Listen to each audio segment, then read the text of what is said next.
هي الحلقات تحفظني بآيات من القرآن، هي الحلقات تملأني بحب المصطفى العدنان، هي الحلقات تحفظني بآيات من القرآن، هي الحلقات تملأني بحب المصطفى العدنان، وأخلص نيتي دوما لرب واحد ديان بروح ملؤها طهر. Sure Nahl tefsiri 120. ayetinden başlayıp okuyayım inşallah. Bismillah, elhamdülillah, ve salatu ve selamu ala Resulillah ve ala alihi ve sahbihi ve sellem. Esselamu aleyküm ve rahmetullahi ve berekatuhu. Tövende dehtanlağa İbn Kathir rahimahullah'ın Kur'an-ı Kerim tefsiri Uygurca tercümesi Nahl suresi 120. ayetinden başlayıp okuyayım inşallah. Billahi İbrahim hakikaten yaxşı xisletlerini özleştirgüçi, peşiva, Allah'a itaatmen, batıl dinlerden hak dinine burulguçi, yani hak dinine itiqat kılgıçı idi. O Allah'a şirik keltirikçilerden emes idi. İbrahim Allah'ın nimetlerine şükür kılgıçı idi. Allah onu peygamberlik tanıdı ve onu doğru yolga başladı. Onunğa dünyada yaxşılıq ata qıldıq. Şək şübhisiz ki, ahirette o yaxşılığa qatardı buludu. Ondan sana batıl dinlerden haq dinine buralğıcı, yani haq dinine itiqat qılğıcı, İbrahim'nin dinine əgəşkən, İbrahim müşriklerden emes idi, deb vahiy qıldıq. Allah Teala'nın dostu İbrahim aleyhisselam'nın qıssısı. Allah Teala bendisi, peygamberi, dostu, haq din tarafdarları bolğanlarının peşvası ve peygamberlerinin atısı boğan İbrahim aleyhisselam'ını medhilep, onun müşriklerden, Yahudilerden ve Hristiyanlardan emestikini bayan kılıp mındak dedi. İbrahim hakikaten yaxşı xisletlerini özleştirgüçü peşva. Allah'a itaat etmen, batıl dinlerden haq dinine buralgıcı, yani haq dinine itiqat qılğıcı idi. Şuna Allah Teala mındaq dedi. O Allah'a şirik keltirgüçilerden emes idi. Mücahid bu vaxtda İbrahim özü yalğızlı bir ümmet hesaplanatdı degenlikdir dedi. İbrahim Allah'ın nimetlerine şükür qılğıcı idi. Allah Teala bu vaxtda mındaq dedi. İbrahim vefadar kişi idi. Yani İbrahim aleyhisselam Allah Teala buyurğan işlerinin hemmisini ada qılğıcı idi. Allah onu peygamberlik tanıdı. Allah Teala bu vaxtda mındaq dedi. Musa Harunlardan burun biz İbrahim'e hakikaten dünya ve ahirette yaxşılık yollarını köstüp berdiğan hidayet ata qılğan idik. Biz onun peygamberlikinin ehli ikenlikini bilettik. Biz onun peygamberlikinin ehli ikenlikini bilettik. Ve onu doğru yolga başladı. Yani o doğru yol bolsa şirk yok, Allah Teala'ga o razı boladigan yol boyunca ibadet kılıştan ibaret boldu. İbaret yoldur. Onunla dünyada yaxşılık ata qıldık. Yani onunla bir mümin özünün esil hayatını etraflık orunlaştırıverilişide ihtiyaççılık boluduğan dünyanın yaxşılıklarının hemmisini toluqlap berdik. Yani onunla bir mümin özünün esil hayatını etraflık orunlaştırıverilişide ihtiyaclık boluduğan dünyanın yaxşılıklarının hemmisini toluqlap berdik. La ilahe illallah Muhammed Resulullah. Şek şübhisiz ki ahirette o yaxşılığa qatardı boludu. Mücahid onunla dünyada yaxşılık ata qıldıq degan ayetning ma'nosi haqida onunla dünyada rast sözleydiğen til ata qıldıq deganlik boludu dedi. Subhanallah. Ey peygamberlerinin tügentisi ve katısı. Allah Teala'nın sana batıl dinlerden hak dinine buralgıcı, yani hak dinine itiqat kılgıcı İbrahim'nin dinine ergeşken, İbrahim müşriklerden emas idi deb vahiy qilishi Allah Teala'nın mükemmelliki, kattılığı, şirk yok bir zat ikenligi ve yolunun hak ikenligidendir. Allah Teala Peygamber aleyhisselam'a şundaq vahiy qilganligi haqida mundaq dedi. Ey Muhammed sallallahu aleyhi ve sellem, bu müşriklarga aytqinki, Rabbim meni to'g'ri yo'lga, ya'ni to'g'ri dinga, batıl dinlardan to'g'ri dinga buralgan İbrahim'ning diniga boshladi. İbrahim müşriklardan emas idi. Shanba kuni ustida ixtilof qilguvchilar uchunla uni ulug'lash belgilendi. Yani shanba kunini ulug'lash ve bu kunda ishlimaslik İbrahim'ning shariatida yo'q edi. Yahudilar Allah'ın emriga osiylik qilib, dinde ixtilof qilishganliklari sababidan ularga ig'irchilik tug'dirish uchun shundaq belgilamani chiqardik. Shubhisizki Rabbin qiyomat kuni ular ixtilof qilishgan haq nohaq ustida cho'qim hukm chiqardi. Shek shubhisizki Allah Teala her bir dindagi kishilarga ularning bir yerga yig'ilib ibodat qilishi uchun haftada bir kunni yo'lga qo'yib berdi. Allah Teala İslam dinidagi kishilar uchun juma kunini yo'l qo'yib berdi.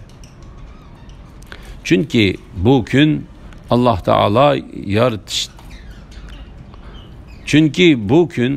Teala yaratishni tamomlagan ve bendelerge nimetini mükemmellleştirip bergen gündür. Bazı rivayetlerde mundaq bayan qılındı. Aslida Allah Teala cuma gününü Musa aleyhisselamның tili arqılıq İsrail avladığa yol qoyub bergen idi. Lekin ular o gününü taşlab, Rabbi hamma yaratish cuma günüde tamamlanıp bolgandan keyin hiç narsa yaratmagan shanba kunini tanladı. Şunun bilen Allah Teala ularga shanba kunini Tavratning shariat tüzümiga kirgizdi. Ularni shu kunning hurmatini saqlashga va qadrlashga buyurdi. Muhammed aleyhisselam peygamber bulup avatilganda uningga ergishishga buyurdi. Ulardan shuningga ahdi ve va'da oldi. Shanba kuni ustida ixtilof qilguvchilar uchunla uni ulug'lash belgilendi. Yani shanba kunini ulug'lash ve bu kunda ishlamaslik İbrahim'ning shariatida yo'q edi. Yahudilar Allah'ның emriga osiylik qilib, dinde ixtilof qilishganliklari sababidan ularga ig'irchilik tug'dirish uchun shundaq belgilamani chiqardik. Mujahid bu ayetning ma'nosi haqida ular shanba kuniga ergashdi ve juma kunini tashladi dedi. Ular taki Allah Teala Meryem aleyhisselamның oğlu İsa aleyhisselamni peygamber qilib avatganga qadar shanba kunini ching tutib keldi. Bazı rivayette İsa aleyhisselam shanba kunini yakshanba kuniga almashtirib etgan deb bayon qilindi. Bazı rivayette İsa aleyhisselam Tavratning hükümlerinden fakat amelden kaldırılganlığa amel qilmagan. İsa aleyhisselam ta ki osmonga ko'tarilib ketganga qadar shanba kunini ching saqlab kelgan. Hristiyanlar İsa aleyhisselam osmonga ko'tarilib ketgandan keyin Yahudilarga o'xshamaslik uchun u kunni yakshanba kuniga almashtirgan. Baytul Muqaddasga qarab o'qiydigan ishnimi sharq tarafga qarab o'qiydiganga o'zgartgan deb bayon qilindi. To'g'risini Allah Teala bilgichidir. İmam Buxari ve Müslim Abu Hureyre radıyallahu anhudan Peygamber aleyhisselamның mundaq deganligini rivoyat qildi. Biz dunyoga eng oxirda keldik. Qiyomat kuni eng oldida kelamiz. Lekin bizden ilgari o'tgan kishilarga bizden burun kitap berildi. Bu Allah Taala ularga farz qilgan, lekin ular ixtiloflashib qolgan juma kunidir. Allah bizni u kuniga boshladi. Musulmon emas kishilar u kunda bizga ergashguchidir. U kunning ertasi shanba, ya'ni shanba kuni Yahudilar uchundir ve o gün yakshanba Hristiyanlar uchundir. Bu hadisning teksti İmam Buxariynindir. Abu Hureyre ve Hudayfa radıyallahu anhumalar Peygamber aleyhisselamның mundaq deganligini rivoyat qildi. Allah Taala cuma gününü bizden ilgirki kishilarga nasib qilmadi. Shanba kuni Yahudilarning bo'ldi, yakshanba kuni Hristiyanlarning bo'ldi. Allah Taala bizni paydo qildi. Shuning bilan bizni cuma kuniga boshlab qo'ydi. Allah Taala cuma, shanba ve yakshanba kunini her dindagi kishilarning bir yerga to'plashib ibodat qiladigan kun qildi. Shuningdek, ular bizga qiyomat kunimi ergashguchidir. Biz dunyoga eng oxirda keldik. Qiyomat kuni eng oldida kelamiz. Bizga hamma xaloyiqdan burun hukm qilindi. Bu hadisni İmam Müslim rivoyat qilgan. Rabbingning yo'liga, ya'ni islom diniga hikmatlik uslubda yaxshi va'z nasihat bilan da'vat qilgan. Ular, ya'ni muxolifatchilik qiluvchilar bilan chiroyli ravishda munozirlashgan. Rabbing haqiqatan uning yo'lidan ozganlarni obdan biladi. Hidayet topquchilarni obdan biladi. Da'vatni hikmat ve yaxshi va'z nasihat bilan elib berishning buyurilganligi. Allah Taala Peygamberi Muhammed aleyhisselamni kishilarni Allah Taala tarafiga hikmat bilan chaqirishga buyurdi. İbn Jarir Allah Taala Peygamber aleyhisselamni kishilarni Allah Taala tarafiga Qur'on ve sünnet orqali ve ularga kelgan tahdid ve burun o'tganlarning beshidan o'tgan voqealarini bayon qilib berish orqali chaqirishga buyurdi dedi. Ya'ni Peygamber aleyhisselamның kishilarga burunqilarning ahvolini bayon qilib berishi kishilarning uningdan ibrat ilib Allah Taalaning azobidan saqlanish uchundir. Ular, ya'ni muxolifatchilik qiluvchilar bilan chiroyli ravishda munozirlashgan. Yani ularning ichidan munozirlashay degan odam bo'lsa, munozirada chiroyliqcha yo'l tutsin. So'zi chiroyli, yumshoq va adabli bo'lsin. Allah Taala bu vaqtda mundaq dedi. Ahli kitob bilan faqat eng chiroyli ravishda munozirlashinglar. Ularning ichidagi zulm qiluvchilar, ya'ni sizlarga qarshi urush qiluvchilar va fidya berishdan bosh tortuvchilar buningdan mustasno. Yani Allah Taala munozirni chiroyli ravishda qilishga buyurdi. Shuningdek, Allah Taala Musa aleyhisselam bilan Harun aleyhisselamni Fir'avnning qishig'i avatgandimi, ularni uningga yumshoq gap qilishga buyurib, mundaq dedi. Uningga yumshoq so'z qilinglar. U va'z nasihatni qabul qilishi yoki haddidan oshganligining oqibatidan qo'rqishi mumkin.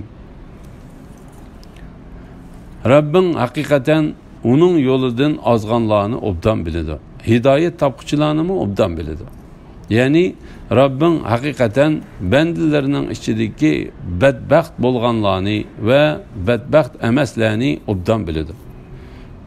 Bu ishni dargohidagi hamma narsalar putilgan taxtaga yezib bo'lgan. Shunga sen ularni Allah Taala tarafiga chaqirib qo'y. Sen ularning ichidan to'g'ri yo'lga kirmaganlar uchun qayg'urib, o'zingni halok qilib olmagan.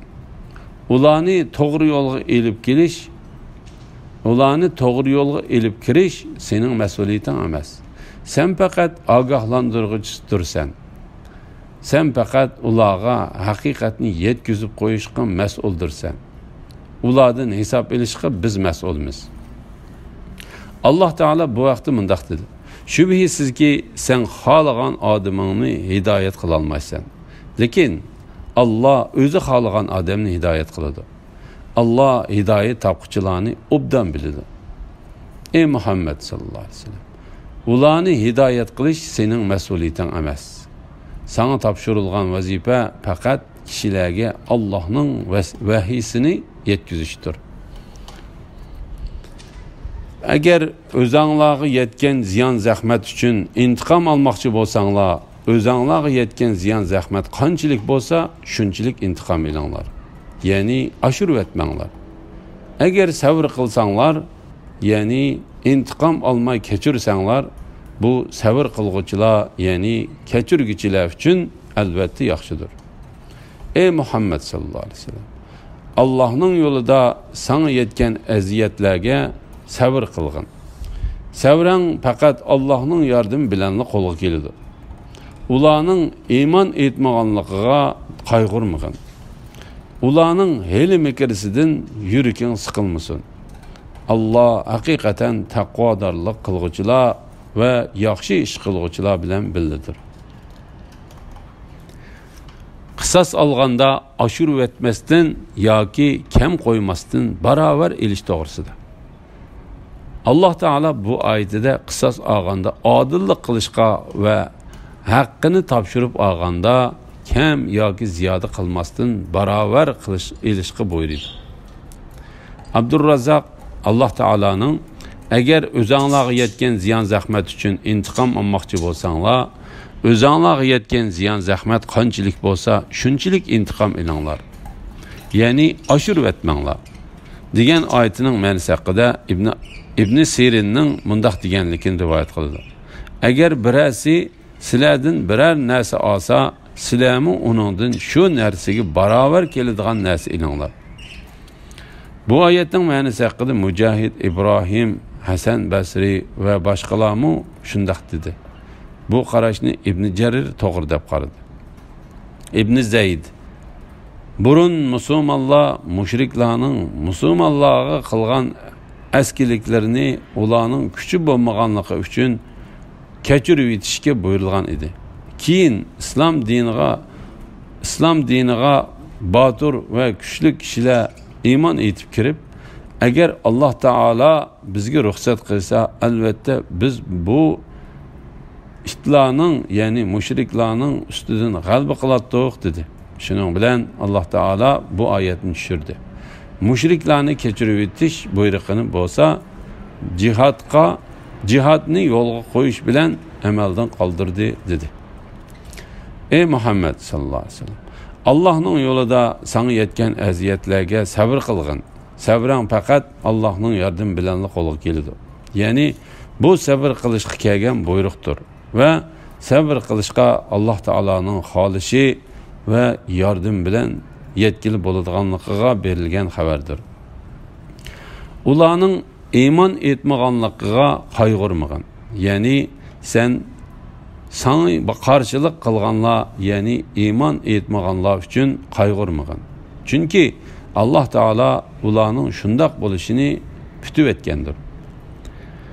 Ularning heli-mekirisidan yuraking siqilmasin. Ya'ni ularning sana düşmanlik va yomonlik qilish uchun ko'rsatgan tirishchanliklariga yuraking siqilmasin. Chunki Alloh taolo sana yetarlikdir. Sana yordam berguchidir. Sana kuch-quvvat ato qilguchidir va seni ularning ustidan g'alabaga erishtirguchidir. Allah haqiqatan taqvodorlik qilguchilar va yaxshi ish qilguchilar bilan birlidir. Ya'ni Alloh taolo haqiqatan cheklangan yomon ishlarni tashlab, yaxshi ishlarni qilguchilar bilan birlidir. Mana bular Alloh taolo sana saqlaydigan, yordam beradigan dushmanlari va qarshilik ko'rsatuvchilari ustidan g'alaba ato qiladigan kishilardir. Allah Teala'ga minglarca hamdü sana, Peygamber aleyhisselam'a, aile teabatlarına ve sahabelerine durut ve salamla olsun. Elhamdülillah, Allah şükürler olsun. Şunun bilen Nahl suresi tefsiri tügüdü. İnşallah kiler qitimde İsra suresi tefsirinin 1. ayetinden başlayıp okuyayımız inşallah. Ve sallallahu ala Muhammed ve ala alihi ve sahbihi ecma'in. Esselamu aleyküm ve rahmetullahi ve berekatuhu.